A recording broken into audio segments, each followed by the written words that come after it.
એક તો જાણે કે IIM અમદાવાદ એ 3 મહારથીઓ આપણા જુદા જુદા ફિલ્ડમાંથી આવતા એ ભેગા થયા ને એમને એમ થયું કે અહીંયા મેનેજમેન્ટ એજ્યુકેશન આવી ઇન્સ્ટિટ્યૂટ અમદાવાદમાં આપણે લાવવી જોઈએ.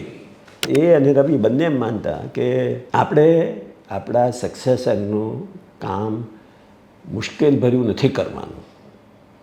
આપણે અંદર કહીએ કે આનું શું તો આમ કરવું જોઈએ તો આમ કરવું જોઈએ ને આપણે પાસ્ટમાં બધું કરેલું હોય એટલે થોડુંક પેલાનું મન પર ભાર રહે એ રહેવું ખસી જવાનું. આ જે 5 વસ્તુ મેં કીધી ને એ તમારી કોઈ પણ પ્રવૃત્તિમાં તમે આ લગાડો ને તો તમારે રસ્તા ખુલી જાય. હસમુખભાઈએ કીધું કે મિટિંગ હતી બોર્ડની કે ભાઈ તમારો રિપોર્ટ જોયો, હવે આપણે we have to take A decision. આપણે આ 2 નામ છે પણ એક પ્રોબ્લેમ છે. પ્રોબ્લેમ શું આવ્યો પાછો?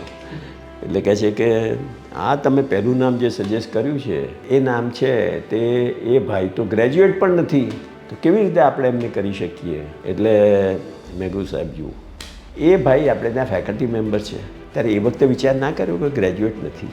એ એટલા માટે જ આપણું એજ્યુકેશનમાં થોડું પાછા પડીએ છીએ.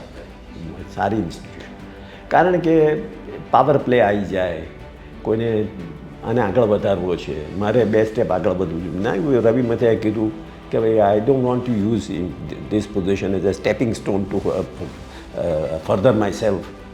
એ કેવી રીતે વાત કરી એને? ત્યારે કેટલી મોટી વાત કરી દીધી.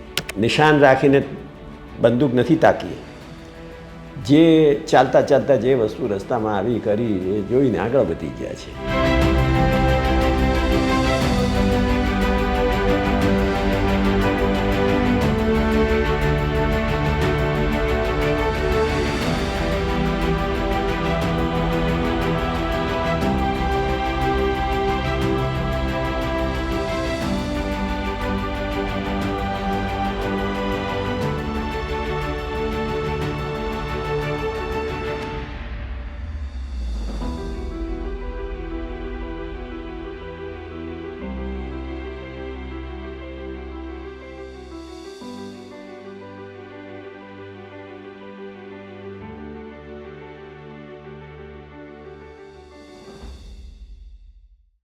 નવી સવારમાં હું રમેશ તન્ના પ્રસન્નતા સાથે આપનું ફરી એક વખત સ્વાગત કરું છું. આજે નવી સવારના સ્ટુડિયોમાં એક શિક્ષણ સાથે સંકળાયેલી ખૂબ મહત્ત્વની વ્યક્તિ પધારી છે. નામ છે પ્રફુલ્લ અનુભાઈ. પ્રફુલ્લભાઈ, તમારું સ્વાગત કરું છું. Thank you. નવી સવારમાં ઘણા બધા સમયથી આપણે શિક્ષણ ઉપર વધારે કામ કરી રહ્યા છીએ. ગુજરાતના ઉત્તમ શિક્ષકોને નવી સવારના સ્ટુડિયોમાં બોલાવીને તેમના લાંબા અને સંવેદનશીલ ઇન્ટરવ્યૂ કરીને અમે તમારા સુધી પહોંચાડીએ છીએ. શિક્ષણ સાથે સંકળાયેલા કેળવણીકારો, નિષ્ણાતોને પણ અમે બોલાવીએ છીએ અને શિક્ષણ કેવી રીતે મજબૂત થાય, શિક્ષણ સમાજને સાચા અર્થમાં કઈ રીતે ઉધ્વગતિ તરફ લઈ જાય એની ચર્ચા આપણે કરતા રહ્યા છીએ. પ્રફુલ્લભાઈ ગુજરાતના શિક્ષણ વિશ્વનું એક ખૂબ મહત્ત્વનું નામ છે. IIM સાથે સંકળાયેલા વર્ષોથી, અને એમણે તો 2 ઉત્તમ પુસ્તકો પણ લખ્યા છે અને એક ટૂંકા સમયમાં એક યુનિવર્સિટીએ પ્રતિષ્ઠા મેળવી છે એવી એક યુનિવર્સિટી અમદાવાદ યુનિવર્સિટી. તો અમદાવાદ યુનિવર્સિટીની સ્થાપનામાં પણ એમનું બહુ જ મોટું પ્રદાન. પહેલો સવાલ તો તમને એ જ મારે પૂછવાનો થાય છે કે વેપાર કારોબાર એ બહુ જ સુંદર ક્ષેત્ર છે, એમાં લક્ષ્મીજી છે અને આનંદ પણ છે. તો આ શિક્ષણ તરફ તમારી નજર કેમ ગઈ અને તમે આટલા બધા સક્રિય શા માટે થયા? હું અહીંયા ગુજરાતમાં HL કોલેજમાં ભણ્યો, પછી હું લંડન ગયો, સ્કૂલ ઓફ ઇકોનોમિક્સમાં ભણ્યો. ને લંડન સ્કૂલ ઓફ ઇકોનોમિક્સમાં મારું એક્સપોઝર બહુ વાઇડ થયું. એમાં એવા સબ્જેક્ટ્સ કે જે કદી પહેલાં અહીંયા આગળ અભ્યાસે નહીં કરેલો, કોઈ પુસ્તકે નહીં વાંચેલું એવા વિષય, દાખલા તરીકે હિસ્ટ્રી ઓફ પોલિટિકલ ફિલોસોફી. હવે આવા અને કાર્લ પોપર જેવા પ્રોફેસરો, લાયનલ રોબિન્સ જેવા પ્રોફેસરો, આ બધાને સાથે ત્યાં આગળ જે મેં વાતાવરણ જોયું અને થોડું ઘણું ઇન્ટરેક્શન પણ થયું, બધા તો ના જ કહી શકું પણ કારણ કે વી વેર સ્ટુડન્ટ્સ, પણ થોડું ઘણું જે ઇન્ટરેક્શન થયું, થોડું મેં જે જોયું એનાથી મને બહુ જ એમ થઈ ગયું કે education is so important. And મને એમ થયું કે આ મારા મનના દરવાજા આટલા ખુલે છે અને મને આટલું ગમે છે અને મને દરેક વસ્તુમાં ઊંડા ઉતરવાનો એક શું કહેવાય અભિગમ આવે છે, એ ત્યાંથી એ મૂળ એનું હતું. ત્યારે મને થયું એ પછી કે ભાઈ શિક્ષણ એ બહુ ઇમ્પોર્ટન્ટ વસ્તુ છે. એટલે હું પાછો આવ્યો પછી તો હું કામે લાગ્યો. એ પછી મને IIM તરફથી હાર્વર્ડ બિઝનેસ સ્કૂલ સ્પોન્સર તરીકે મોકલ્યો એક 4 મહિનાના પ્રોગ્રામ માટે. ત્યાં પણ આ જે મેં પેલું જોયેલું ઇંગ્લેન્ડમાં એ જ બધી વસ્તુ ત્યાં આગળ થઈ. ત્યાં આગળ એક જુદી જાતનું એક્સપોઝર એ રીતે હતું કે પેલું લિબરલ એજ્યુકેશન હતું અને આ બિઝનેસ એજ્યુકેશન હતું. પણ હું જોઈ શક્યો કે કેટલી બધી વસ્તુ એમાં આપણે કોમન છે અને કેટલી બધી વસ્તુ આપણે વિચારવા જેવી છે આ બંનેમાં થઈને. એટલે એના આધારે પછી મારું શિક્ષણમાં ધ્યાન રહ્યું. એટલે પાછો આવ્યો પછી કામે લાગ્યો, પાછો હાર્વર્ડમાંથી આવ્યો પછી અને એક બાજુ કામ ચાલે અને બીજી બાજુ આ શિક્ષણનું એક તક મળી મને. એ થોડી વાત કરી દઉં તમને. મારી સાથે હું પહેલાં લંડનથી ભણીને આવ્યો ને ત્યારે કેલિકો મિલમાં હું જોડાયો. ત્યાં આગળ મારા બોસ હતા પ્રોફેસર VL મોટે અને મારે એમને સારું બને. પછી હું એમાંથી કેલિકોમાંથી નીકળ્યો અને મોટે પણ કેલિકોમાંથી નીકળ્યા, પણ વિક્રમભાઈએ એમને ફેકલ્ટી મેમ્બર IIM તરીકે લીધા. એટલે પહેલાં 5 જે ફેકલ્ટી મેમ્બર્સ લીધા એમાં મોટે હતા. એટલે મોટેને પછી આ MBAનો પ્રોગ્રામ ઇમ્પ્લિમેન્ટ કરવાનું એમના માથે હતું. એટલે એમને એક વખત એવું બન્યું કે એક ફેકલ્ટી મેમ્બર અચિંતાના એમને અમેરિકા જવાનું થયું અને એ ભણાવતા હતા. એ વિષય ભણાવવાનું કોણ ભણાવે હવે? અને વિષય હતો મેનેજમેન્ટ એકાઉન્ટિંગ, અને મેનેજમેન્ટ એકાઉન્ટિંગમાં પણ કોસ્ટ એનાલિસિસ ને એ બધી વાત. એટલે મને મોટેને ખબર કે મને મારી બી આ બેકગ્રાઉન્ડ છે, એટલે મને કહે છે કે તને ગમશે આ? મેં કીધું કે ચોક્કસ. હવે આ એક જોગાનુજોગ વાત બની. કંઈ એમાં કે મેં પ્લાન નહોતું કર્યું કે મારે ત્યાં જવું છે. મોટે કીધું, મેં હા પાડીને હું શરૂ થઈ ગયો. બસ આ છે. અને તમે કીધું ને કે મારી જિંદગીમાં બધી ઘણી બધી વસ્તુઓ થઈ છે અને વાત સાચી છે, પણ એ જે મેં પેલી મારી સેકન્ડ બુકમાં લખ્યું છે પણ સેરેન્ડિપિટસલી થયેલી છે, યોગાનુયોગે થયેલી છે. જે વસ્તુ આ રસ્તે ચાલતા હતા કંઈક વાત બની, આપણને કંઈ કીધું કંઈ, તો એ રસ્તો આપણે પછી અપનાવીએ, આગળ વધીએ, કંઈક એની સાથે જોડાઈએ, આવું બધું ચાલે. એટલે આખી વાત મારી આખી લાઈફ જે છે એ પછીની એમાં આ જ પ્રમાણે બનતું આવ્યું છે. અને જાત જાતના બધા સંસ્થાઓ, એના પ્રોગ્રામ જાત જાતના, એ બધું પછી જોડે કર્યું, થયું, મજા આવી. જ્યારે ગુજરાત કે અમદાવાદની આમ કોઈ પ્રતિષ્ઠાની વાત કરતા હોઈએ ને જ્યારે આપણે, ત્યારે IIM શબ્દ તો તરત હોઠ ઉપર આવી જ જાય, કારણ કે IIM છે આપણી પાસે, IIMA. તો તમે તો બહુ લાંબો સમય IIMA સાથે સંકળાયેલા રહ્યા. 47 વર્ષ જોડાયેલો રહ્યો. તો એની થોડી વાત કરો ને. IIM બહુ યુનિક સંસ્થા બનેલી. એના ઘણા બધા કારણો હતા. થોડીક વાત કરું અને થોડા એનેક્ડોટ્સ બી વાત કરીશ.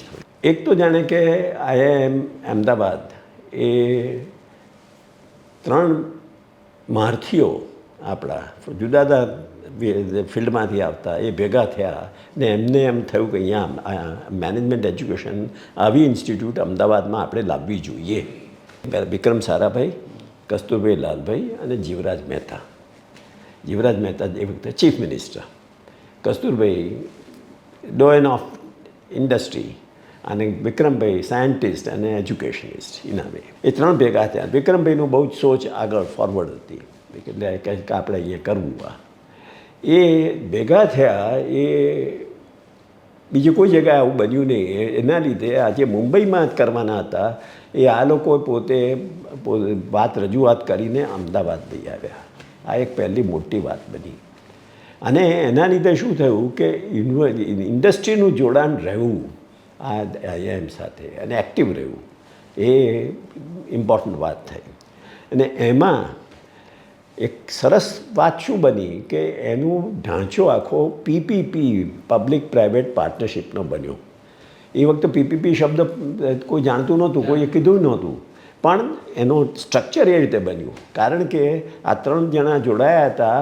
એમને એક ઇન્ડસ્ટ્રીમાંથી, એક સાયન્સ ને એજ્યુકેશનમાંથી અને એક chief minister of the state આવી રીતે બન્યું. એમાં એ જોડાણ થવાથી ત્રણેય જણાએ ત્રણ સેન્ટ્રલ ગવર્મેન્ટ, સ્ટેટ ગવર્મેન્ટ અને ઇન્ડસ્ટ્રી એને આની અંદર પોતે કમિટમેન્ટ્સ કર્યું કે ભાઈ અમે આટલું કરીશું. એટલે આ રીતે 3 ભેગા થયા.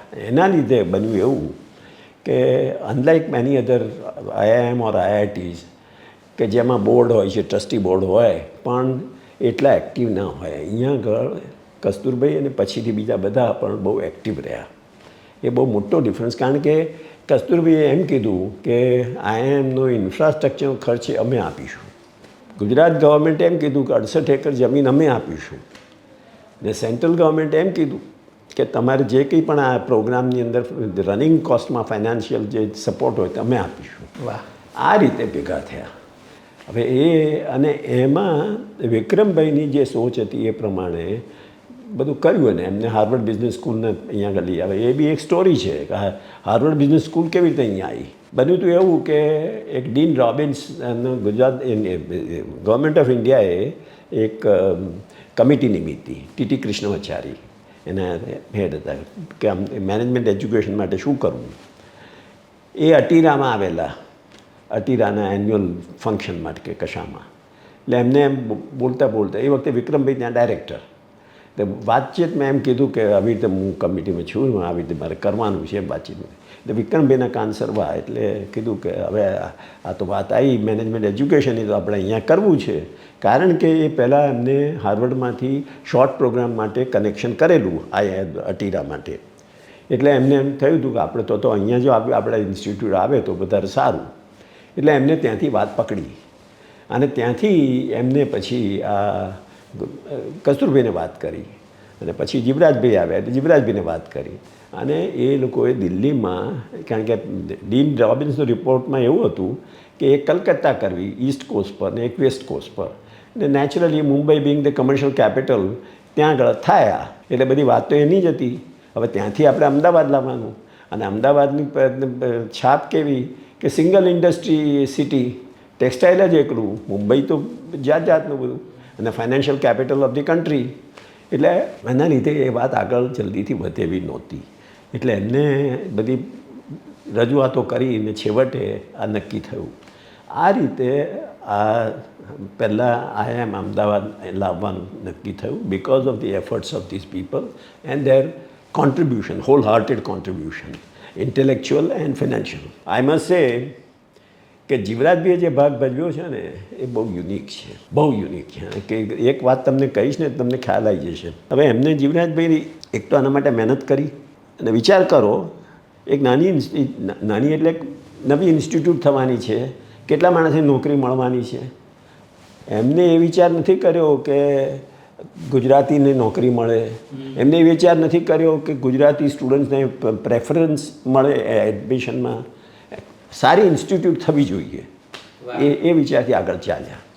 હવે એ જીવરાજભાઈ જ્યારે એમને પેલી 68 એકર જમીન ગુજરાત ગવર્મેન્ટ આપવાની આવી ત્યારે એમને થોડીક ગૂંચ આવી. ગૂંચ એ હતી કે કાયદો એવો હતો કે ગુજરાત ગવર્મેન્ટ કોઈ ફ્રી આપી ના શકે, પૈસા લઈને જ આપી શકે. એટલે પછી એવું કર્યું કે ભાઈ ગુજરાત ગવર્મેન્ટ પૈસા આપે ને એમાંથી પેલી જમીન આપે, એવું ચક્કરમાં વિચાર કર્યો.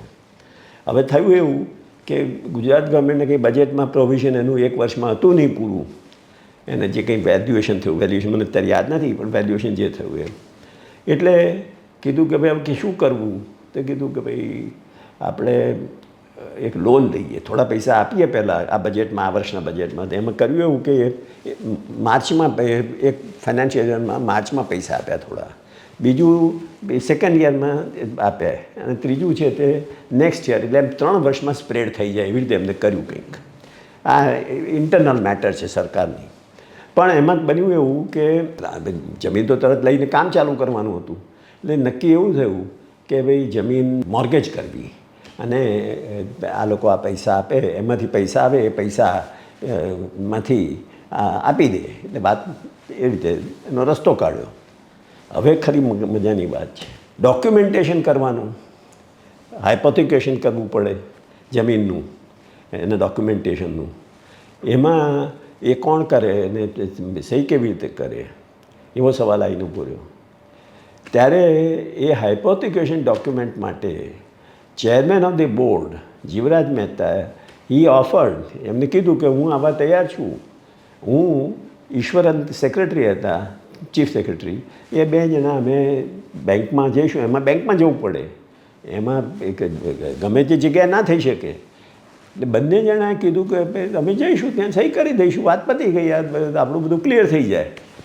હવે વિચાર કરો, chief minister of the state offered to go to a bank branch, not the head office, bank branch અમદાવાદમાં, ત્યાં જઈ અને સહી કરવા માટે એક્સેપ્ટ કર્યું. આ પોઈન્ટ મારો હું એટલા માટે ઉપસાવું છું વાત, આ બધું અંદર આના મૂળમાં ગયેલું છે. વાહ વાહ. હા, એ વાત બની છે. Ford Foundation was the financier for the project, in the sense કે બધું જ ફોરેન એક્સચેન્જની કોસ્ટ હોય બધી જ ફોર્ડ ફાઉન્ડેશન આપે. એ વખતે ફોરેન એક્સચેન્જ બહુ ટાઈટ હતું આપણું, એટલે બધી ફોરેન એક્સચેન્જની રિક્વાયરમેન્ટ છે ફોર્ડ ફાઉન્ડેશન અંડર રાઇટ કરેલી. એટલે ફોર્ડ ફાઉન્ડેશન તો wise obviously because they are going to fund it, એટલે એ લોકો એમનું પોતાની વાત જરા ભારપૂર્વક કહી શકે. એટલે એમને કીધું કે ભાઈ આ dean Robbins University of California Los એન્જલિસથી આવે, ત્યાંના ડીન હતા. એટલે કીધું કે ભાઈ અમે તો આની જોડે વિચાર કર્યો છે. એટલે વિક્રમભાઈએ કીધું ભાઈ અમે એવું ઓપ્શન તો રાખવું જોઈએ ને, આપણે કંઈ કોની જોડે કરવું છે, અમારો બી કંઈ સે હોવો જોઈએ, વી આર ઓલ્સો પાર્ટનર્સ. એટલે કીધું અમે બધી આપણે તપાસ કરી ઓપન માઇન્ડથી. એટલે પેલા કે દિલ્હીવાળા પેલું એની ઓફિસનો માણસ હતો ફોર્ડ ફાઉન્ડેશનનો કન્ટ્રી રિપ્રેઝેન્ટેટિવ, એને કીધું કે ના, તમે જો એવું કંઈ કરો તો પછી અમારે વિચાર કરવો પડે. હવે આવો કાગળ લખીને આવ્યો. વિક્રમભાઈ ચમક્યા, પણ એમને કસ્તુરભાઈને એમ થઈ ગયું કે આ તો બધો પ્રોજેક્ટ આગળ કઈ રીતે ચાલશે, આ તો પૈસા એ ના આપે તો આગળ થાય જ નહીં. ફોરેન એક્સચેન્જ બધું એ લોકો આપવાના હતા. એટલે કીધું કે સારું જોઈએ છે. તો વિક્રમભાઈએ કીધું કે હું છે ને, હું ફોર્ડ ફાઉન્ડેશન જ્યારે હું અમેરિકા જઈશ ત્યારે ન્યુયોર્ક કિચનમાં ફોર્ડ ફાઉન્ડેશનની ઓફિસમાં જઈને મળીશ, ત્યાં પછી જોઈએ શું થાય છે. એટલે એમને પેલા દિલ્હીવાળાને જરા બાજુ પર સાઈડ પર રાખી અને ગયા અમેરિકા જવાના જ હતા, બોસ્ટન, ત્યાં ન્યુયોર્ક ગયા. અને ત્યાં આગળ એ ફોર્ડ ફાઉન્ડેશનના માણસોને મળ્યા અને બધી વાત સમજાવી કે ભાઈ તમે, ઇમ્પોર્ટન્ટ વાત એ છે કે ઓલ્ધો વી હેડ નો કાર્ડ્સ ટુ પ્લે, એમને કીધું કે ના, પણ partnership is partnership and everyone has an equal right. You must listen to us, we must also be given a chance to express our views. એમ કરીને વાત કરી, ડિગ્નિટી પોતાની જાળવી રાખીને. અને પછી ત્યાં આગળ એની જોડે વાત કરી તો કીધું કે અમે વી આર ઓપન. જો university of California it's a good university, અમે ત્યાંનું પણ વિચારી શકીએ. હું અહીંયા આવ્યો જ છું તો હું ત્યાં જઈશ કેલિફોર્નિયા અને વાત કરીશ ત્યાં.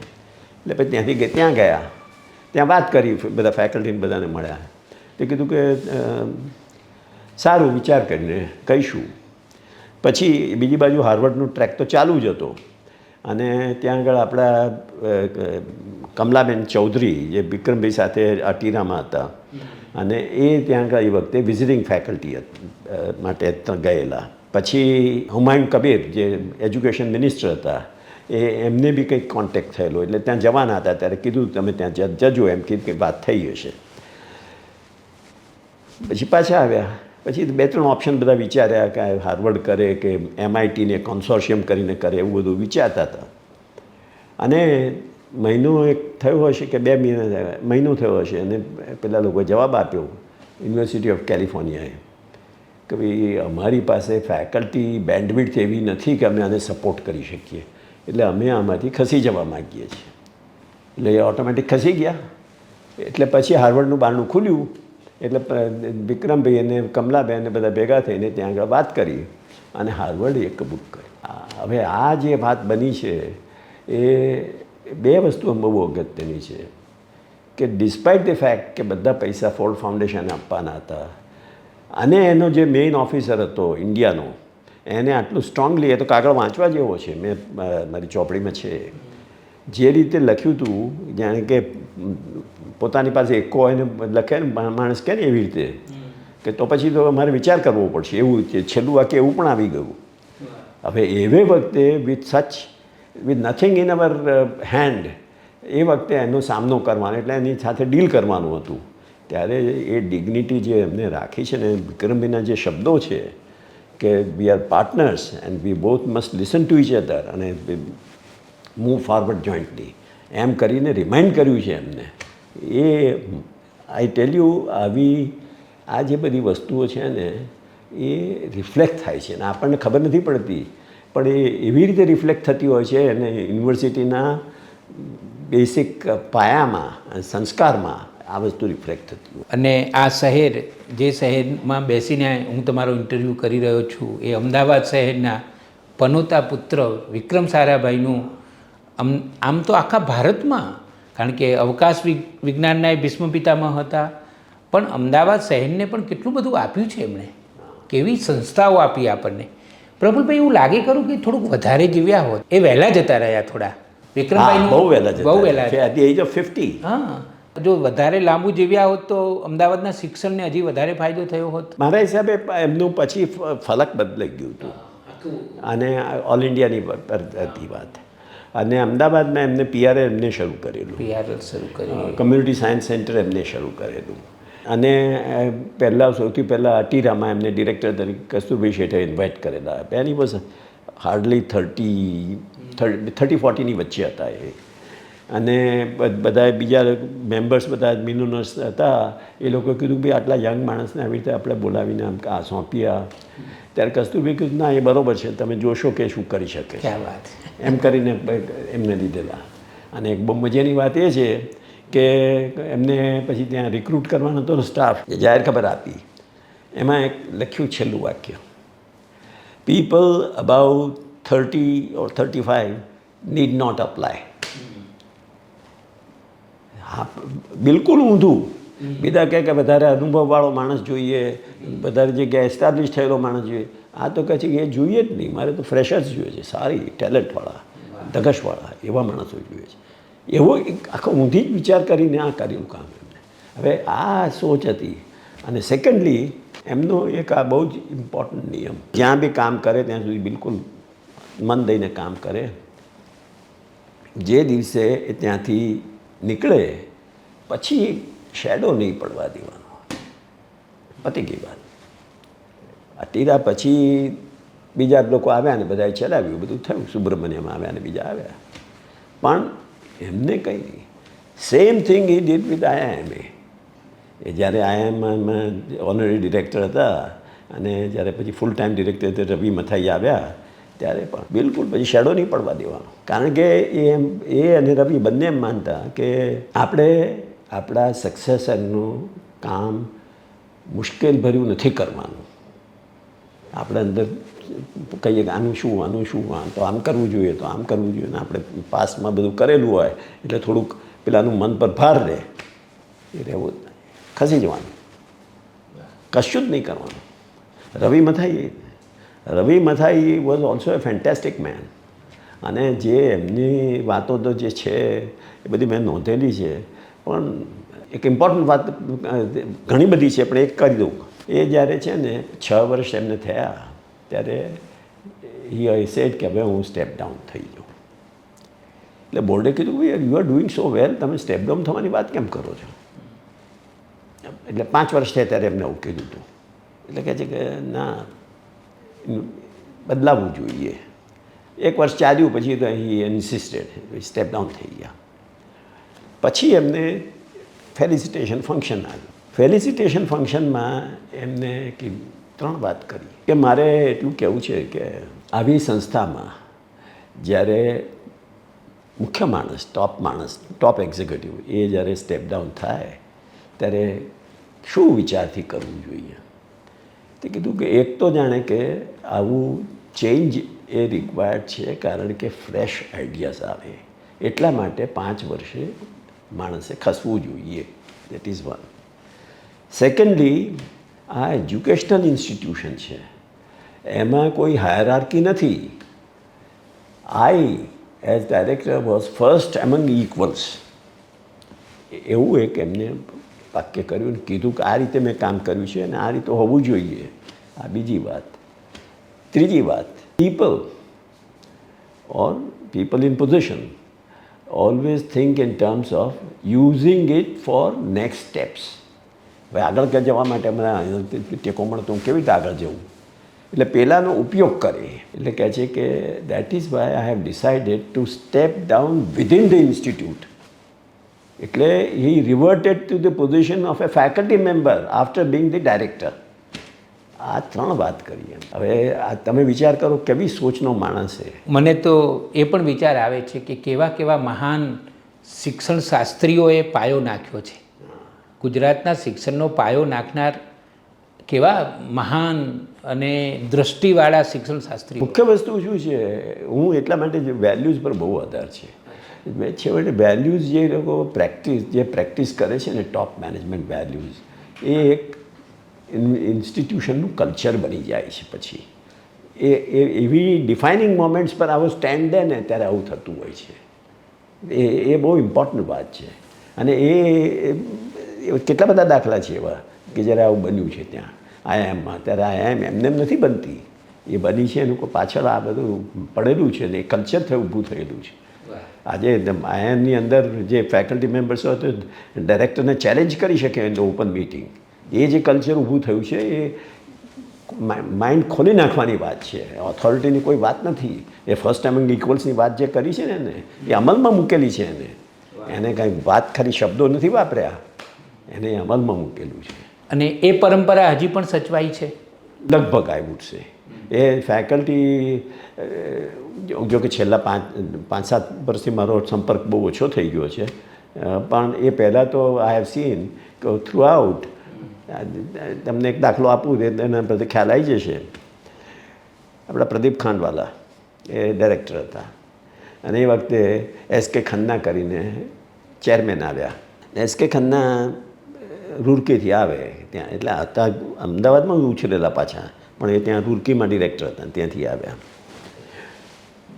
એટલે એમને એમ કીધું પ્રદીપને કે ભાઈ મારા માટે ખાસ સ્પેશિયલ રૂમ બનાવો, મારે હું આવું ત્યાં રહેવા માટે, એટલે રૂમ એલોટ કરો, જરા ફર્નિશ કરો નવી રીતે, ને મારો આસિસ્ટન્ટ કે જે કોઈ હોય એને બાજુમાં રૂમ આપો. આવું બધું ઘણું બધું કીધું.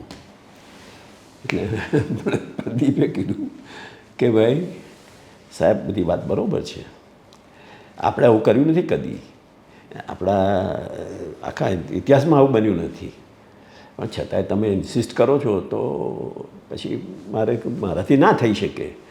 બોર્ડમાં લઈ જઈએ આપણે, પછી બોર્ડ કહે એ પ્રમાણે કરીએ.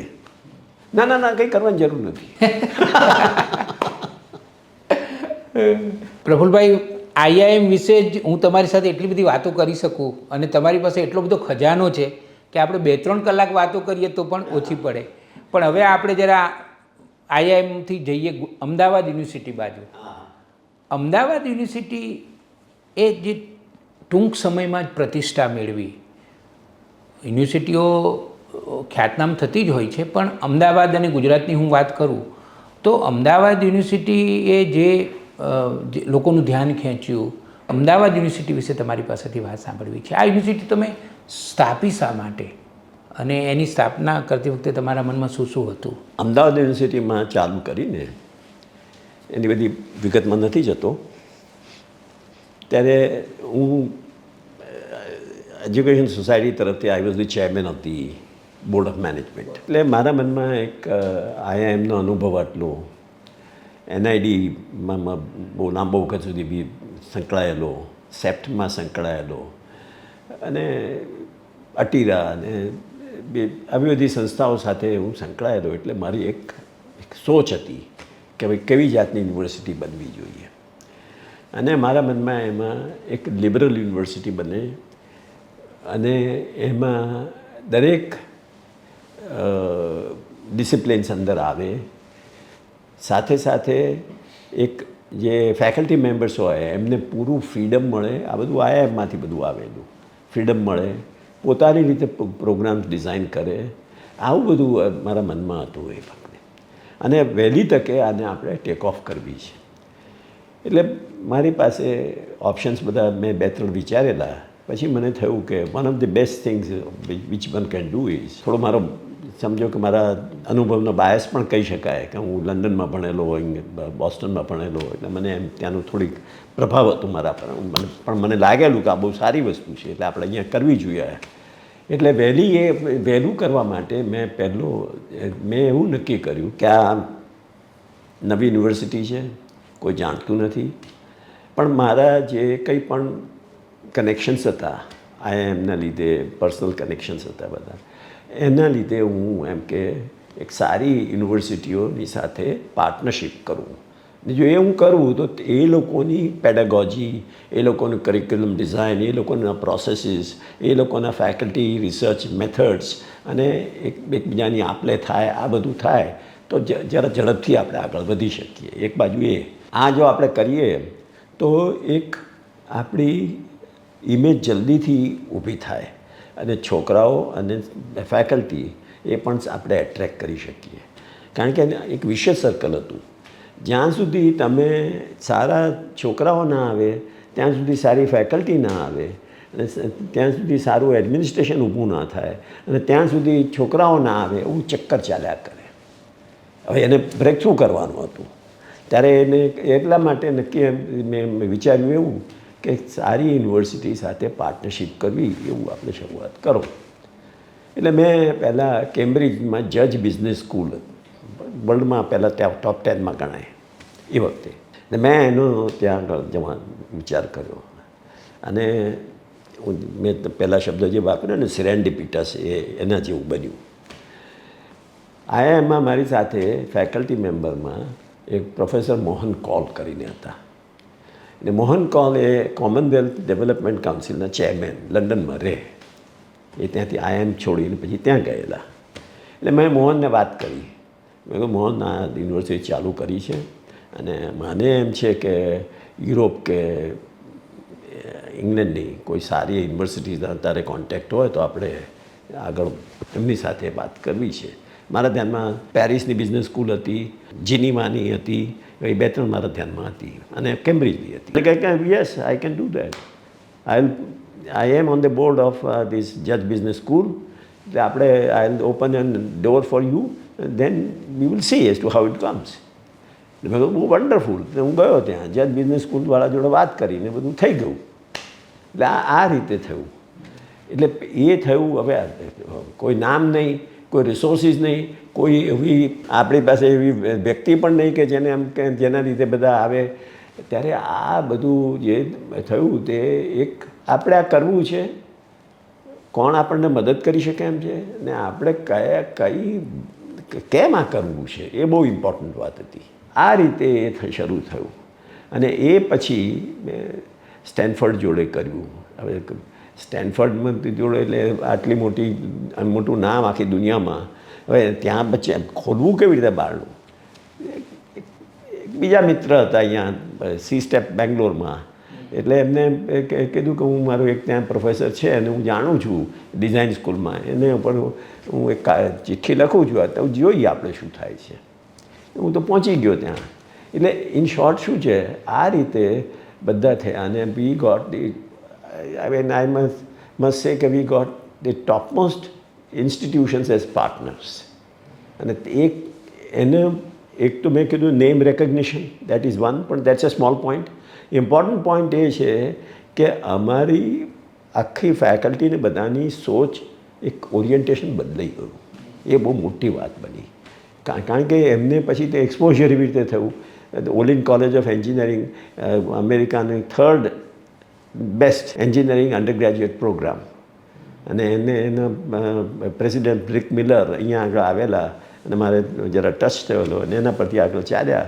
હવે એ ત્યાં આગળ એમને ત્યાં આગળ જવાનું થાય, આપણા ફેકલ્ટી મેમ્બર્સ જાય, જુએ, એમની સાથે ખભા મિલાઈને વાતો કરે, બેસે, કઈ રીતના પ્રોસેસીસ છે, રિસર્ચ કેવી રીતે ડિઝાઇન થાય છે, આ રિસર્ચ પ્રપોઝલો કેવી રીતે ડેવલપ થાય છે, આ બધું જ જે છે એ જ્યારે બહુ ટૂંકા સમયમાં થાય. અને બીજું એનું આ બાજુ શું હતું કે આવું થયું ને એટલે એક ફેકલ્ટીમાં બહુ ઉત્સાહ આવી ગયો. હવે આપણી ફેકલ્ટી એ વખતે તો કે મારી બહુ જાણીતા માણસો હતા નહીં, પણ જે હતા ને આપણા અહીંયા એ બધાને એક્સાઇટમેન્ટ બહુ થઈ અને બધાને થયું કે હા વી આર ગોઈંગ સમવેર અને બહુ આપણે સરસ કામ કરી રહ્યા છે અને આવા બધા જોડે એક્સપોઝર આપણું થાય છે. એટલે એક આખી એમની પણ એક આખી સોચ બદલાઈ ગઈ કે ના આપણે કરીએ. એટલે આ બહુ ઇમ્પોર્ટન્ટ વાત છે કે એટલી વખત છે ને ટેલેન્ટ ઇઝ ઇમ્પોર્ટન્ટ, પણ it is the drive, enthusiasm, commitment, that has to be generated. અને એ જો જનરેટ કરી શક્યા તમે તો વાત આગળ ચાલે. હા, એટલે એ રીતે આ વાત આગળ વધી અને આખી યુનિવર્સિટીમાં મેં કીધું ને કે કોઈ અનબિલિવેબલ થયું છે. આઈ મસ્ટ ઓલ્સો સે સેરેન્ડિપિટસ મેં તમને વાત કરી હતી અને મારા મિત્રો બધા જે એકેડેમિક વર્લ્ડમાં હતા. અને ત્રીજું કે આપણી બહુ ચોખ્ખી વાત હતી કે આપણે શેના માટે કરી રહ્યા છીએ આ બધું. એટલે એમાં કોઈ બીજી નો અધર એક્સ ટુ ગ્રાઇન્ડ એવી રીતની વાત એ બધા જાણતા હતા. એટલે એ બધા થવાને એના લીધે આ બધું બન્યું અને આટલા ટૂંક સમયમાં બન્યું. એ સમજો ને 5 વર્ષની અંદર આ 4-5 મોટા કોલાબોરેશનો થયા, આપણા પાર્ટનરશિપ થઈ અને એની મોટી અહીંયા આગળ મેં કીધું એ પ્રમાણે છાયા ઊભી થઈ. એટલે ઇન શોર્ટ શું છે કે હું ઘણીવાર વાત કરું, મેં કદાચ મેં લખ્યું પણ છે કે 5 વસ્તુ બહુ ધ્યાનમાં રાખવાની હોય છે. પહેલાં તો હેતુ શુદ્ધિ. મારો હેતુ બિલકુલ જે યુનિવર્સિટીનો ઓબ્જેક્ટિવ આ છે, મેં કેમ અમદાવાદ યુનિવર્સિટી શરૂ કરી, આ બહુ ઇમ્પોર્ટન્ટ વાત છે. અને હું આઈએમ માંથી મેં જોયેલું આઈએમ તમને કદાચ ખબર છે કે નહીં મને ખબર નથી, પણ દર 10 વર્ષે એક કમિટી ફોર ફ્યુચર ડિરેક્શન્સ નામની કમિટી બનાવવામાં આવે, CFD. અને એ લોકો હવે આઈએમ આવતા 10 વર્ષમાં ક્યાં જવું જોઈએ, ક્યાંથી આવ્યા ક્યાં જવું જોઈએ એનો વિચાર કરે. વાહ. અને આ કમિટી એવી રીતે વિચાર કરે, પહેલો point, why should IIM exist, ત્યાંથી શરૂઆત કરે. હવે તમે વિચાર કરો કેટલું ફંડામેન્ટલ વિચાર કરે છે. પછી એમ કે આપણે all right we can justify our existence only on the basis of the following. આ પ્રકારનું વાતાવરણ છે. હવે એ વસ્તુ આપણે જો ધ્યાનમાં લઈએ, આ વસ્તુ છાપ મને પડેલી છે, એ મેં કીધું એ પ્રમાણે હેતુ શુદ્ધિ એટલે એક આપણો ઓબ્જેક્ટિવ શું છે એની ક્લેરિટી જોઈએ. પછી આવે વિવેક બુદ્ધિ, what is right, what is not right, what can be done, what cannot be done. હવે એ થોડીક અગેન એક આપણી બેકગ્રાઉન્ડ છે, આપણે જે જોયેલું છે, જે માણસો સાથે ઇન્ટરેક્ટ કર્યું છે, આવા મોટા બધા માણસો સાથે કામ કરેલું હોય એટલે આપણને સેન્સ આવે. એટલે એ વિવેક બુદ્ધિ. પછી આવે જ્ઞાન શક્તિ. આ બધું કર્યા પછી એનાલાઇઝ કરવું પડે મારા પ્રોબ્લેમ કે હું કેવી રીતે આગળ વધવાનો છું, મારી પાસે આટલા કન્સ્ટ્રેન્ટ છે અને આટલા મીગર રિસોર્સિસ છે, તો કેવી રીતે એનો મેળ પાડવાનો છે. એટલે એ જ્ઞાન શક્તિનું એનાલિસિસને બધું કરીને કરવું પડે. પછી આવે કાર્યવૃત્તિ. બધું તમે કર્યું પછી તમે મહેનત કરવા તૈયાર ના હો, રાત્રે you have to burn the midnight oil, ત્યારે પછી વસ્તુ બનતી હોય છે. એટલે કાર્યવૃત્તિ એટલું કમિટમેન્ટ જોઈએ અને એ રીતે કામ કરવાની ધગશ જોઈએ તે થાય. પછી આવે વિનમ્ર મતિ, humility. Humility is so important and so fundamental in this કે એનાથી એક આખી વાતનો પ્રભાવ જુદો પડતો હોય છે. અને એ હ્યુમિલિટી એટલે હું એમ કહેતો છોકરાઓને કે તમે વિચાર કરો, પણ what I feel I should share with you. Every day I feel I was dumb yesterday. મેં કીધું કે આમાં આ તમે સ્ટાન્સ રાખો લાઈફમાં, શીખવાનું જ બધું.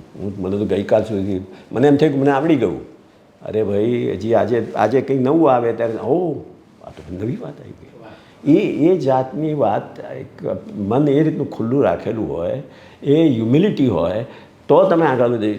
એટલે ક્યુરિયોસિટી અને હ્યુમિલિટી બે જ્યારે ભેગા થાય ત્યારે આ વસ્તુ બનતી. ક્યાં વાત. એટલે આ એક ઇમ્પોર્ટન્ટ વાત મારા હિસાબે આ યુનિવર્સિટીને ઊભી કરવામાં આ 5 વર્ષ. અને છેલ્લે મારે ઉમેરવું જોઈએ 5 ઉપરાંત કૃપા દૃષ્ટિ. વાહ વાહ. સાચું કહું તો લુકિંગ બેક મને હજી પણ નથી એમ કે આશ્ચર્ય થાય છે રાધર કે આટલી બધી જગ્યાએ આટલા બધા દરવાજા ખુલી ગયા કેવી રીતે. અને from nowhere, with no backing, no big name and all that, કેવી રીતે દરવાજા ખુલી ગયા. નશીબ. ક્યાં વાત. એ કૃપા દ્રષ્ટિ એ ત્યાં આવી જાય છે. કેટલી પ્રફુલભાઈ, તમે તો કોઈ પણ નવી યુનિવર્સિટી અથવા તો બહુ જ મોટી શૈક્ષણિક સંસ્થા શરૂ કરવી હોય તો કઈ વસ્તુ ધ્યાનમાં રાખવી જોઈએ એનું એટલું સરસ માર્ગદર્શન આપી દીધું કે ટૂંકમાં આ માર્ગદર્શનને ધ્યાનમાં રાખીને જો આપણે કામ કરીએ ને તો એકદમ સાચી દિશાનું જ કામ થાય. તો આ જે 5 વસ્તુ મેં કીધી ને એ તમારી કોઈ પણ પ્રવૃત્તિમાં તમે આ લગાડો ને તો તમારે રસ્તા ખુલી જાય. રસ્તા ખુલી જાય. બધી જ પ્રવૃત્તિમાં આ વસ્તુ લગાડવી પડે. ઇન્સ્ટિટ્યુશનમાં ખાસ. તમને એક દાખલો આપું. NIDમાં હું વર્ષો સુધી રહ્યો. પછી એક ટૂંકી વાતમાં એવી વાત બની કે એક વખત NIDના ડિરેક્ટરની સર્ચ કમિટી હતી. હું હતો સર્ચ કમિટીમાં. અને અમે લોકોએ રિપોર્ટ આપ્યો. કીધું કે ભાઈ XYZ એ મોર એપ્રોપ્રિએટ કેન્ડિડેટ છે અને ફેલિંગ હિમ કદાચ કોઈ પણ કારણસર અવેલેબલ ના હોય તો આ બીજું નામ છે. પેનલ નથી આ. એ બેમાંથી government choose government final decision લે. એ નથી, પેનલ નથી આ. અમારો પ્રેફરન્સ તો આનો જ છે. એ ના અવેલેબલ હોય તો જ આ ફોલબેક છે. આ એ બહુ ક્લિયર કર્યું હતું અમે. પછી એ વાત આગળ ચાલી અને બોર્ડમાં આવ્યું. હવે જ્યારે શરૂઆત આ કમિટી નિમિત્ત તે વખતે શારદા પ્રસાદ ચેરમેન હતા. અને પછી કમિટી રિપોર્ટ આપ્યો તે વખતે ચેરમેન બદલાયા અને હસમુખભાઈ શાહ આવ્યા, IPCL વાળા. એટલે હસમુખભાઈએ કીધું કે મિટિંગ હતી બોર્ડની કે ભાઈ તમારો રિપોર્ટ જોયો, હવે આપણે we have to take A decision. આપણે આ 2 નામ છે પણ એક પ્રોબ્લેમ છે. મેં કીધું પ્રોબ્લેમ શું આવ્યો પાછો? એટલે કહે છે કે આ તમે પહેલું નામ જે સજેસ્ટ કર્યું છે એ નામ છે તે એ ભાઈ તો ગ્રેજ્યુએટ પણ નથી, તો કેવી રીતે આપણે એમને કરી શકીએ? એટલે મેં કીધું સાહેબ જુઓ, એ ભાઈ આપણે ત્યાં ફેકલ્ટી મેમ્બર છે ત્યારે એ વખતે વિચાર ના કર્યો કે ગ્રેજ્યુએટ નથી. એ ભાઈને આપણે કે સ્પેશિયલ એસાઇનમેન્ટ આપેલું નવી એક ડિઝાઇન સ્કૂલ ઊભી કરવાનું જયપુરમાં અને આસામમાં, ત્યારે આપણને એ ના લાગ્યું. તો મેં કીધું કે એ કોમ્પિટન્સ એ ઇમ્પોર્ટન્ટ નથી. અને મેં કીધું કે સાહેબ તમને ખબર નહીં હોય પણ હું જાણું છું. The first faculty of NID was Dashrath Patel. What was he? He was not even a matriculate. 10th standard એટલે અત્યારે ઇક્વિવેલન્ટ સ્ટેન્ડર્ડ કહેવાય. એ પાસ નહીં થયેલા એવા માણસને NIDનો પાયો નાખ્યો અને વર્લ્ડ ઓવર રેકગ્નાઇઝ થયા માણસ. ત્યારે મેં કીધું કે એ શું? એટલે મેં કીધું કે જુઓ, NIDનો ઇથોસ જુદો છે. NIDની પેડેગોજી લર્નિંગ બાય ડુઈંગ છે. અને તમે એમ કોઈ PhD ને એમ ગ્રેજ્યુએટને પોસ્ટ ગ્રેજ્યુએટવાળા એમ કે હોય તો જ આપણે દઈ શકીએ એવું નથી. એ આપણો ઇથોસ જ નથી અહીંયા. એટલે મેં કીધું આ બરાબર નથી તમારું સોચ. I can't agree with this. એવું મારે કહેવું પડ્યું.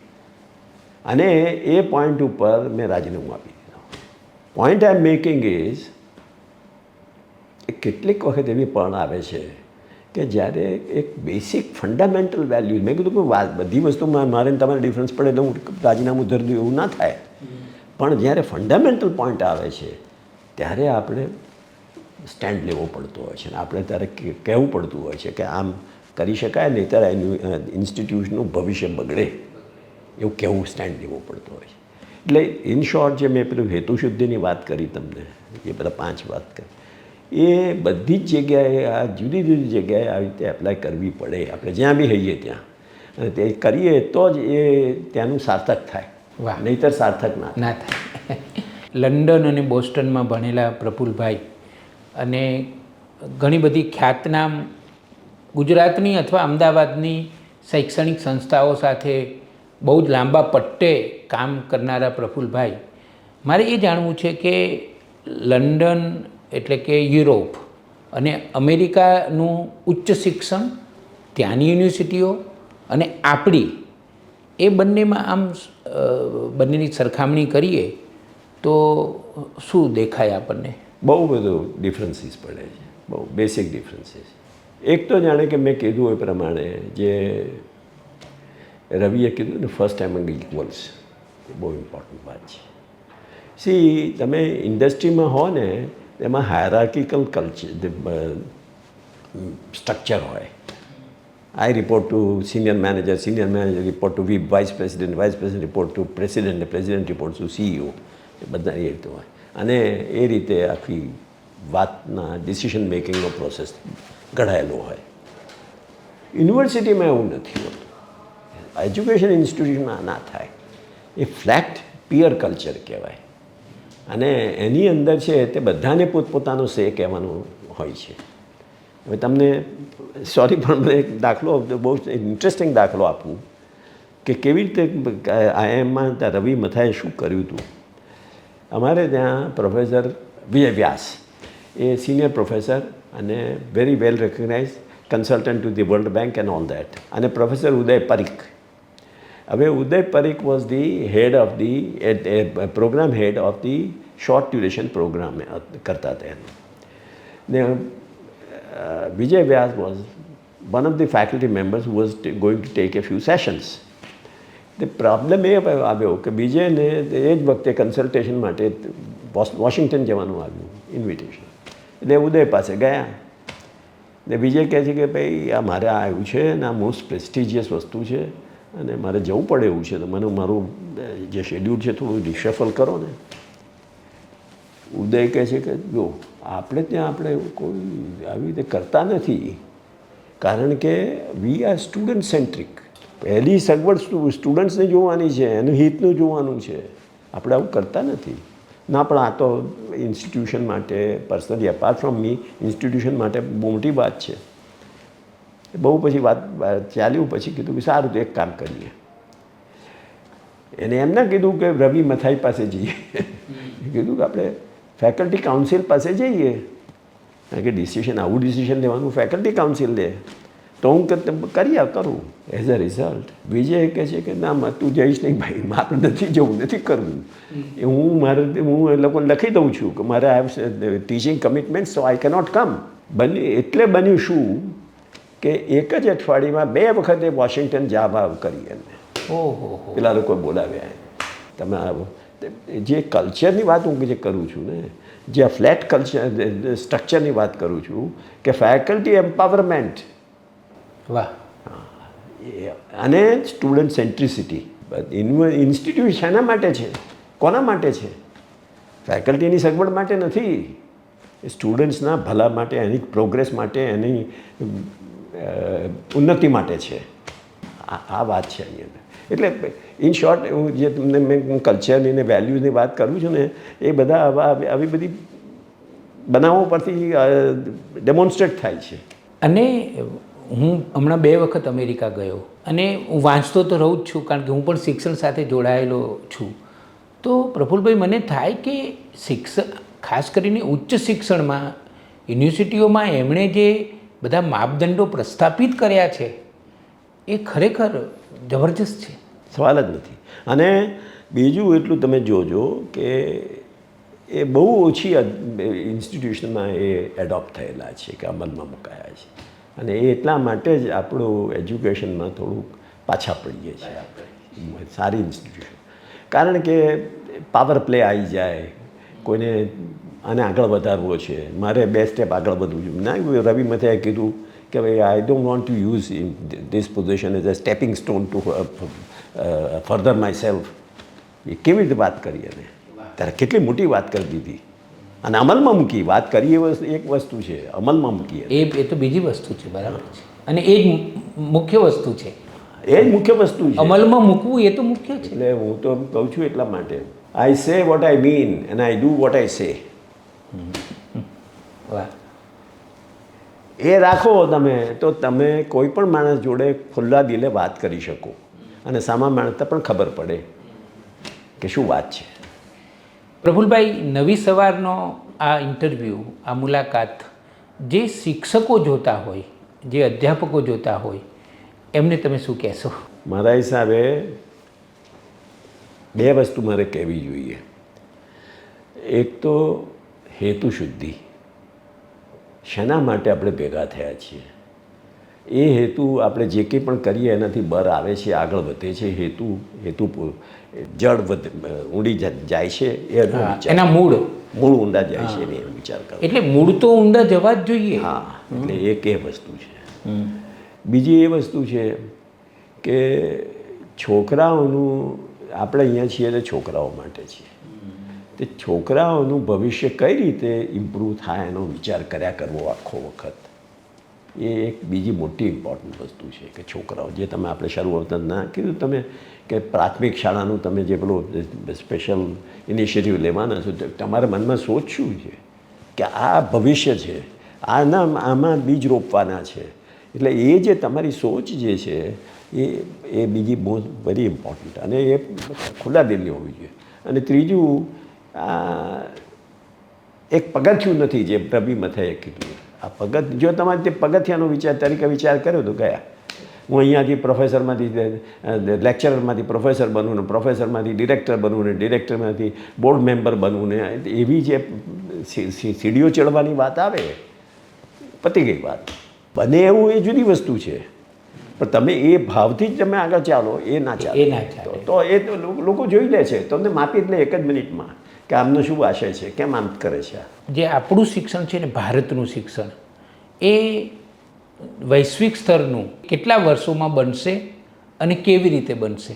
જ્યોતિષી તો નથી, પણ હું જે રીતે જોઈ રહ્યો છું એ રીતે મને હજી મજલ બહુ લાંબી લાગે છે. એ સાચું છે કે એટલીસ્ટ હાયર એજ્યુકેશનની સંસ્થાઓ એ પગભર થતાં એના એક આઈડેન્ટિટી ઊભી કરતાં ટાઈમ જાય છે. આજે 800 વર્ષ થયા ઓક્સફર્ડને, કેમ્બ્રિજને, ડોલિડને, એવી દુનિયાની 4-5 યુનિવર્સિટી, અને આપણે ત્યાં નાલંદા. હા, એટલે યુનિવર્સિટી એ બહુ જ, જેને કહેવાય, એનું કોઈ ઇટ લાસ્ટ ફોર સેન્ચુરીઝ. એનું માપ દસકાઓમાં નથી, એનું માપ સેન્ચુરીઝમાં છે, એનું એક્ઝિસ્ટન્સ સેન્ચુરીઝમાં છે. અને એ દ્રષ્ટિથી જોવું જોઈએ. That is one. સેકન્ડલી, મને મનમાં એમ થયા કરે છે કે સંસ્થા ઊભી કરવામાં એનું સ્ટ્રક્ચર કઈ રીતે બનાવવું, કયા સ્ટેક હોલ્ડર્સને ભેગા કરવા, કોનો કયો રોલ રહે એ જ કરવું. કારણ કે આ જો પહેલેથી જો વ્યવસ્થિત ના કરીએ ને તો સંસ્થાઓ આમ થઈ જાય છે, હલી જાય છે. અને હું તો આયાના 2 દાખલા બને મોટી વાત છે. મુરલી મનોહર જોશીએ જે રીતે અમારી સાથે વ્યવહાર કર્યો હતો મેં નોંધ્યું છે. અત્યારે હું એમાં નથી જતો, પણ એ જાતનું એક સંસ્થાનું સ્ટ્રક્ચર બનાવવું એ બહુ ઇમ્પોર્ટન્ટ વાત છે. અને એમાં અનુભવ, સોચ અને કલેક્ટિવ થિંકિંગ, એનાથી એ વસ્તુ બનતી હોય છે. એટલે એ સંસ્થાનું સ્ટ્રક્ચર બનાવવાનું પહેલેથી ધ્યાન રાખવું પડતું હોય છે. પછી એ સંસ્થાની અંદર માણસો જે તમે સિલેક્ટ કરો એ બહુ ઇમ્પોર્ટન્ટ વાત છે. જે લીડરશિપ કેવી જોઈએ, કેવી લીડરશિપ આવે ત્યારે આ વાત બનતી હોય છે. મેં તમને એ જ વાત કરી ને, આખી અત્યારે બધી વાતો મુખ્ય એ જ ચાલે છે કે આ લીડર્સ કેવા આવ્યા અને કઈ જાતના વેલ્યુઝ માટે ઊભા રહ્યા અને કેટલી મક્કમતાથી ઊભા રહ્યા અને પોતાનો વિચાર કર્યા વગર ઊભા રહ્યા. એવી લીડરશિપનો એક વિચાર કરવો જોઈએ ને એવી લીડરશિપ આવે એનું. અને જો એમાં કંઈ પણ તમને બરાબર ના લાગતું હોય તો તમારે સ્ટેન્ડ લેવાની તૈયારી જોઈએ. મેં હસમુખભાઈને કહી દીધું કે મારે નથી, આઈ વોન્ટ ટુ રિઝાઇન, કહેવું પડે. એમાં પછી ના આ તો હું આ જગ્યાએ છું, હવે આ તો બને આવું ને થોડા ડિફરન્સીસ પડે ને ચાલે. આઈ એગ્રી કે થોડા ડિફરન્સીસમાં વાંધો નહીં, પણ તમે ફંડામેન્ટલ ડિફરન્સ જ્યારે આવે ત્યારે એ ના ચાલી શકે. એ ક્લિયર હતો ત્યારે જ મેં લખ્યું હતું. મને બધાને આંચકો લાગ્યો હતો. શું કર્યું મેં લખ્યું એમને હસમુખભાઈને, મેં કીધું મારો કાગળ છે ચોપડીમાં. મેં કીધું કાગળ મારો તમે બધાને ફેકલ્ટીને કન્સર્ન પીપલ તરીકે ફેકલ્ટીને બોર્ડને સર્ક્યુલેટ કરજો. એટલે મને જવાબ આપ્યો, એમને વાત કરી રાત્રે ફોન પર. મને કહે છે પ્રફુલભાઈ તમે ઇન્સિસ્ટ ના કરો, તમે આ કરશો ને તો પછી એક મોટું પબ્લિક ઉહાપો થઈ જશે અને એમાં ઇન્સ્ટિટ્યુશનનું બગડશે. In my weak moment not looking at the longer future, એ તરતનું મેં જોઈને મેં કીધું સારું કંઈ નહીં, ના કરશું. મારું અહીંયા મારે જે કહેવાનું હતું તમને કહી દીધું મેં. એમ કરીને વાત મેં પૂરી કરી. પણ બે વસ્તુ, એક તો એક you must stand up to it when it comes to the basic value of the institution. And secondly, that is something on which should be noted by people. એવું આપ તમારે કરવું જોઈએ. એમાં મારે ખામી રહી ગઈ મારી, એમ સમજો ને. પણ એ થાય તો બીજું કંઈ કારણ નથી, મારી મહત્તા માટે નથી એ વાત, પણ એ એક બીજા લોકોને ખ્યાલ આવે, સમજે કે કેમ આમ થયું અને આનું કારણ શું છે, એનું મૂળ ક્યાં છે એ સમજે, એની વેલ્યુ ક્યાં આગળ ઊભી થાય છે એ સમજે, એટલા માટે કરીએ છીએ આ બધું. એટલે આ બધું જરાક ધ્યાનમાં રાખવું જોઈએ. ઇન્ટેન્જિબલ વસ્તુઓ છે, એનું કોઈ માપદંડ નથી કે એનો કોઈ આકાર નથી, પણ એક સોચ છે, એક જોયેલું હોય, ઓબ્ઝર્વ કરેલું હોય, અને એક આપણો સંસ્કાર છે, એમાં એ પણ સંસ્કાર બી આવી જાય છે. દરિયાપારના ગુજરાતીઓ લગભગ 1 કરોડ છે આખા વિશ્વમાં અને 129 દેશોમાં છે. અને એમનો વતન પ્રેમ શિક્ષણ તરફ પણ આમ થોડોક આમ વળેલો હોય છે. આમ તો જ્ઞાતિમાં ને મંદિરોમાં ને હોસ્પિટલોમાં ને એમાં થોડોક વધારે દેખાય, પણ હવે શિક્ષણ તરફ વળ્યો છે. અને દાખલા તરીકે હું ગણપતભાઈ પટેલની વાત કરું તો એમણે તો આખી યુનિવર્સિટી સ્થાપી દીધી છે, અને એવા ઘણા બધા ઉદાહરણો છે.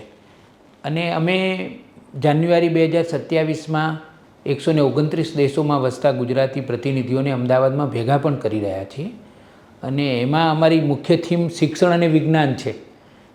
તો મારે, કારણ કે તમે આટલું બધું શિક્ષણમાં કામ કરીને બેઠા છો, એટલે એક સવાલ એ પૂછવાનું મને મન થાય છે કે આ દરિયાપારના ગુજરાતીઓને શિક્ષણ સાથે જોડવા હોય અથવા તો એમને શિક્ષણ સાથે જોડાવવું હોય, કારણ કે એમની લાગણી તો ભલી લાગણી જ છે કે અમારું જે વતન છે ગુજરાત એનું ઉત્થાન થાય, એની પ્રગતિ થાય, તો એ લોકોએ શિક્ષણમાં કામ કરવું હોય, શિક્ષણ માટે કામ કરવું હોય તો શું કરવું જોઈએ?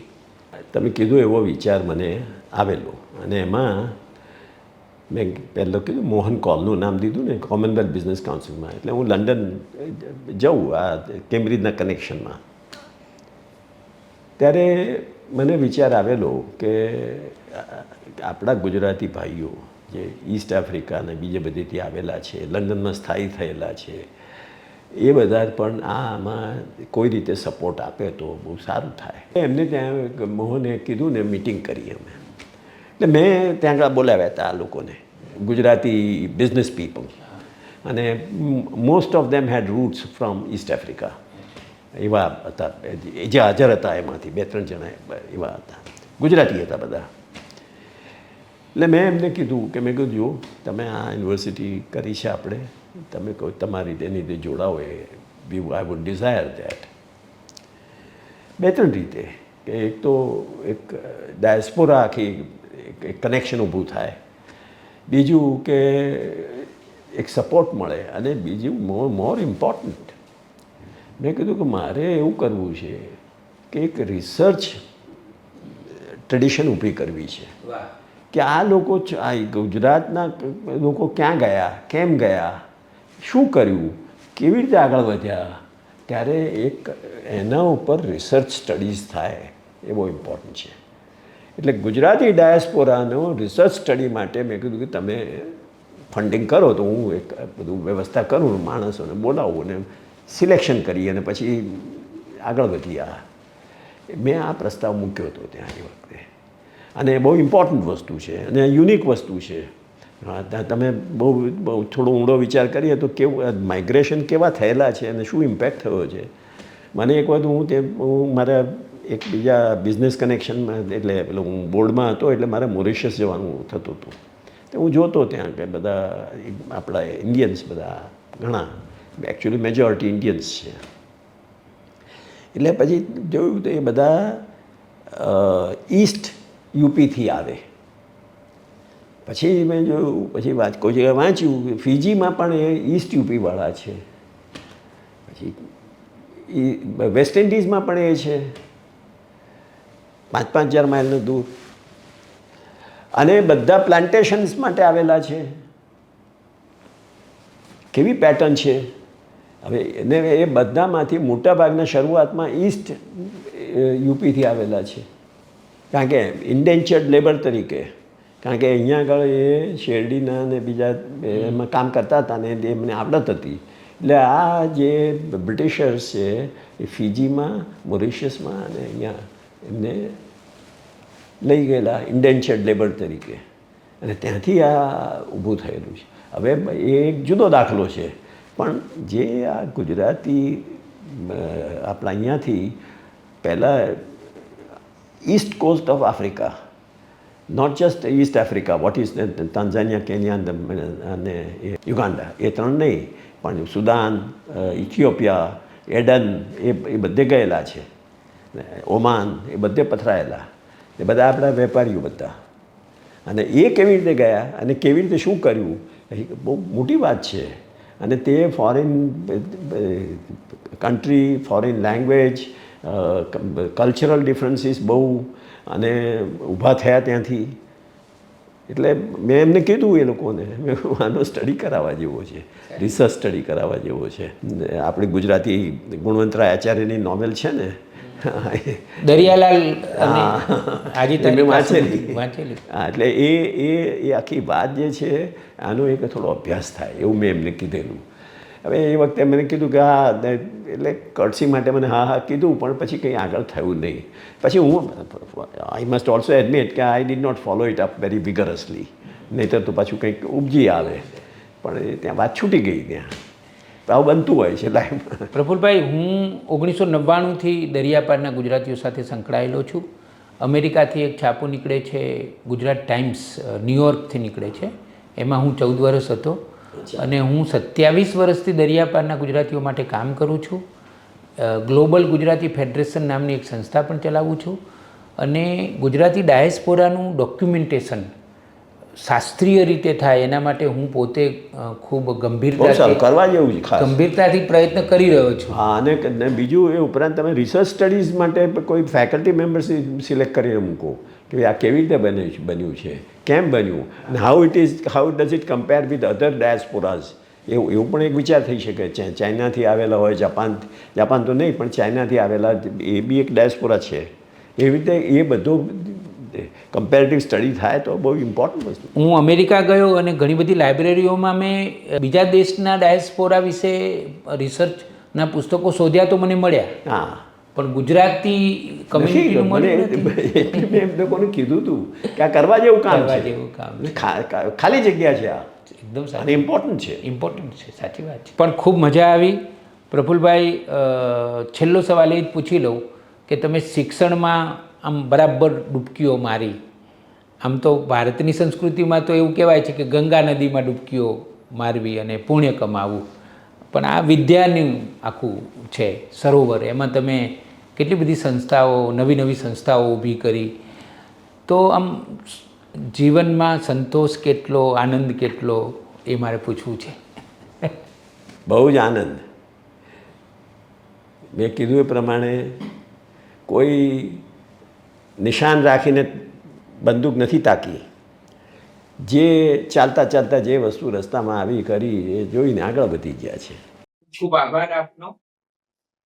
નવી સવારના પ્રેક્ષકોને પ્રફુલ્લ અનુભાઈ સાથેનો આ ઇન્ટરવ્યૂ, આ મુલાકાત, આ સંવાદ ચોક્કસ ખૂબ ગમશે એવી મને પાકી શ્રદ્ધા છે.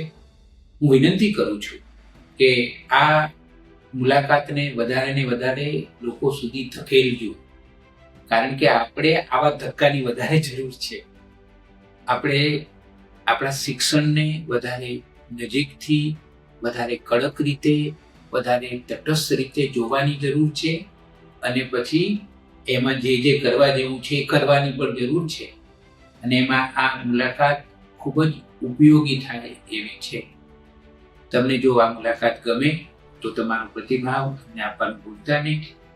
અને બીજા કયા શિક્ષણ શાસ્ત્રી સાથે નવી સવારે મુલાકાત કરવી જોઈએ એવું સૂચન આપવાનું મન થાય તો પણ બે ઘડક તમે અમને એ સૂચન આપજો.